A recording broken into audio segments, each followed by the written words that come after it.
I was reading Ovid's Metamorphoses with coffee this morning. Ovid was a Roman poet, and this work is considered his magnum opus. Anyway, in Book 2, there's this incredible description of envy. Not that feeling, but the person, or the personified representation of that feeling. Minerva is super mad at this girl named Aglaris, so she goes to Envy to request a curse. She wants Envy to curse Aglaris with a touch. I love how the ancients understood envy so well. Let's first look at this passage of Minerva's encounter with envy, and then we can draw some really valuable conclusions about how to deal with envy in our own lives. We should avoid her at all costs. Here's about 22 lines from Ovid's Metamorphoses. Minerva then sought out envy in her dark abode.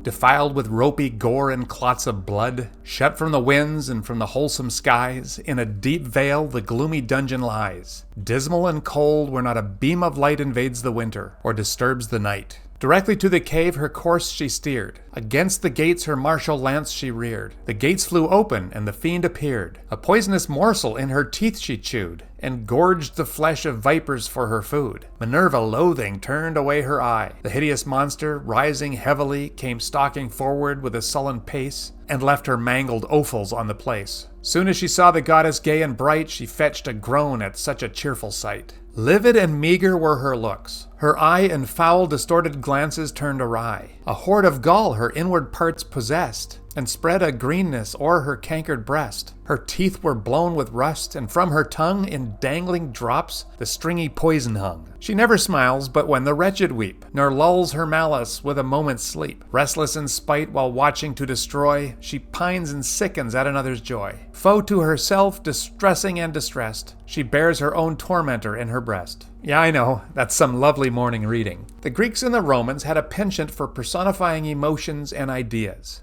Personification is a figure of speech where objects and ideas are given human qualities or are represented in human form. Ovid takes the human emotion envy and makes it into a person, Envy. What attracted me to this representation of envy is that it struck me as true in so many ways. I've seen this creature before, not only in others, but in myself. It will do us well to be on our guard for her lurking presence deep in the dark recesses of our hearts.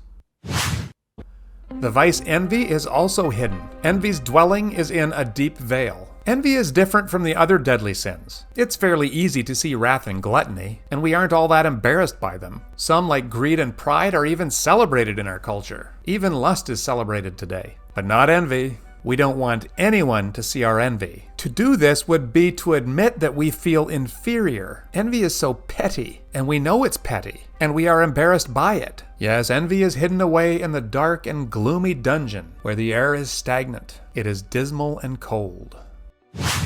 Another interesting quality of envy is that she's poison. She gorges on the flesh of vipers, and her appetites are both gluttonous and foul. Her heavy rising suggests she's not wasting away. But what she's eating is full of poison. The toxins from the vipers feed her malice, which bubbles in greenness o'er her cankered breast. It's probably this line that makes envy green to this day. As with envy's diet, the emotion of envy apparently has some nourishment in it. She takes comfort in the misery of others, as do we sometimes, especially those we envy. But these kinds of smiles are toxic. The one who envies is in the hideous state of being eaten while eating. Shakespeare and Ovid are on the same page here. These lines come from Othello. "Oh, beware, my lord, of jealousy. It is the green-eyed monster that doth mock the meat it feeds on."